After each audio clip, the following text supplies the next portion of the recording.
Asalaamu calaykum waraxmatullaahi wabarakaatuhu. Soo dhawaada dhammaan khiyaarta ku taxan barahiga bulshada meel kasta oo joogtiin. Halkan ayaa idinku soo dhaweynayaa gacmo furan. Waxaynu halkeennii kasii wadaynaa muuqaaladii taxanaha ahaa ee aan ka duubaynay hotelkii projectii aan ka dhisaynay magaalada Kismaayo. Muuqaaladan taxanaha ah waxaan ugu talagalnay in dhammaan ardayda Soomaaliyeed ee barato cilmiga civil engineering-ka ay wax ka fahmaan real projectska ama practical life ay u helaan oo muuqaalada si serial ah ay u socdaan. Qofkii si toos ah ila socdana wax badan ayuu ka fahmi karaa talooyinka halkan ku bixinayo iyo description-ka aan u sameynay muuqaalka qofka si fiican u akhriyo. Maanta iyo shaqadeena wuxuu ku saabsan yahay shuttering formwork. Dhammaan tiirarkii ayaan ka saaraynaa maxaa la jiray formwork ama alwaaxi. Sidoo kale waxaan alwaaxa ka saaraynaa sida hadda idin muuqataba qolkii bulletproof-ka mitir koowaadkiisii aan soo dhisnay. Marka sidoo kale waxaan dhisi doonaa ama maalinta ku xigtay waxaan qabanay oo haddana muuqaalkan aan kula wadaagi doonaa derbigii aan bilaabi doono mitir koowaad. Iyo sidoo kale kan hadda laga fiiqaayo mitir labaad aan saari doono waa qolkan bulletproof-ka. Marka muuqaalkan inta ayuu ku saabsan yahay. Soo dhawaada walaalayaal. Waxaan ka rajaynayaa inaad YouTube-kayga subscribe saarto si aad ula socoto muuqaal kasta ama muuqaal kasta oo halkan aan soo gelino. Waa ujeedaa qaabkaas ayaa looga saaraa formwork-ga. Shuttering formwork ayaa la yiraahdaa erey cilmiyeed ahaan ama alwaax ka fiiqid. Shubkan sidaa usoo shubnay waa arki kartaa anagu waxba ma qarsanayno oo ka shubkanaga nadiif waaye fabricator si loo geliyay sidaas ayuu wax cuncuna ma lahan baan ka wadaa. Waa kaan soo dhaweeyay kaamirada cuncuna ma lahan. Marka sida oo la socda waxaad ogaataa markii noocan oo kale alwaax looga fiiqaayo waxaa muhiim ah in birta loo yaqaano legaturo must be removed properly. Legaturadu boolna way noqotaa waa birta isku haynaysa alwaaxa labadiisa dhinac isku haynaysa weeye. Waa in laga saaraa waana meesha ugu dhibka badan. Asxaabta qaar aa weydiin doonaa. Marka birtaas in laga dhowro waa muhiim. Waxaa kaloo muhiim ah in aan la dhaawicin shubka. Marka soo dhawaada walaalayaal. Marka hadda ninkaas birta uu saarayo arki doontiin waa meelaha ugu dhibka badan waa markii faryaamaha ay bixinayaan legaturada. Marka wata ninkaas bixinayo soo dhawaada birtaas oo legatura la yiraahdo ama bool ahaato ama si kala ahaato birtaas ayaa ugu dhib badan. Ninka marka wuxuu noo sheegi doonaa birtaasi waxa kala haysto nin soo socdo oo waxa way codkiisa soo diin doona. Maxaa kamid ah legaturooyinka oo birta sayid oo gelnay sayid la gelnay oo u dhibka badan furtaalkeeda maasha Allah legaturooyinka oo birta sayid oo gelnay sayid la gelnay oo u dhibka badan furtaalkeeda maasha Allah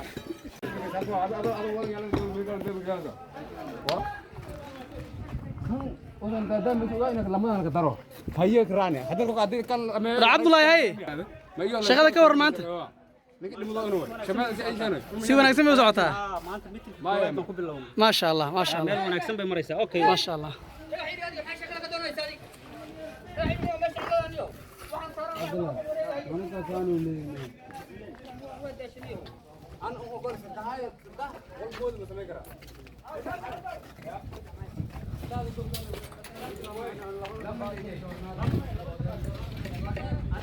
ها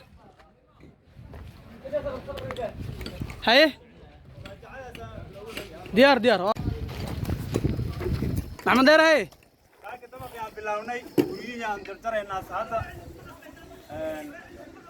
اسمي واكنا ساركيس وصعدا متر كوبا درسنا هاي ما متر كوبا درسنا الى يدو ما دوق في لا سارايا متر 20 واي marka dhismahaas ayaa maanta noo socdo. Marka alignment-iga waa in mar walba engineer-ku ka taxadaraa. Dhismahaas waxay ugu xiran tahay waxaan ku toosinaa derbiga la dhisayo. Marka ma ku celinayaa mar kale design-ka waa in si fiican u fiiriyaa engineer-ku uu hubiyaa daaqadihii iyo albaabadii waliba hadda albaabada waaye albaabada ayaa si fiican la isaga hubiyaa jaranjarada sidoo kale albaab kasto aniga waa soo confirm gareeyay iyo halkuu ahaanayay jaranjarada waxaan u bixinay tiirarkeedii. Marka si fiican ayaan rajeynayaa in ay la socotiin. Waxaa kaloo muhiim ah oo aan ku celinayaa bibeska in lasoo xiriiriyo muhiim waaye roobka keenaya anaga soo wada gashanaysaa muuqaalka arkayseen marka haddana qaybtan kale waxaa weeye waa shubkii ayaa ka socdo oo waxaa weeye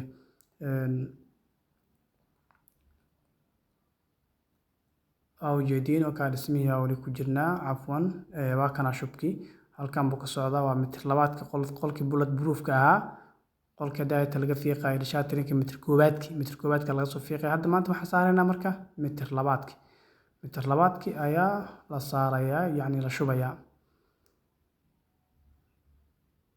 marka soo dhawaada khiyaarta any question ama su-aal kastoo qabto waxaa kaloo muhiim ah dhagaxa markii la sameeyo waa in noocaas loo suusuumaa suusuum baa la yihahdaa in yacni mootarki si fiican fuundiga waa laga hubiyaa inuu si fiican u suusuumay يعني سو qabsanayaan labada dhagax shubka shamiitada u dhaxayso labada dhagax yaa si fiican la isaga hubiyaa marka soo dhawaada khiyaarta ardayda Soomaaliyeed su'aal kastoo qabtiin waa soo weydiin kartiin you comment and I will answer emailkayga waa idin soo diray marka halkaas aan ka wada xiriirno macaamihiina waa walaalayaal marka muuqaalkii oo dhameystiran aan kugu qabto waa qolkii dabaqa aan ka rabnay kuwa tiirarkanaga iyadoo laga wada fiiqay alwaaxi kan xitaa wuxuu noqon doonaa hool iyo gym inta waxaan soo dhisnay jikadii iyo storekii iyo masjidkii iyo cafeteria ku jira meeshan buildingkan idin lama wadaagi jirin kaas ma focus ka saarayay laakiin la socda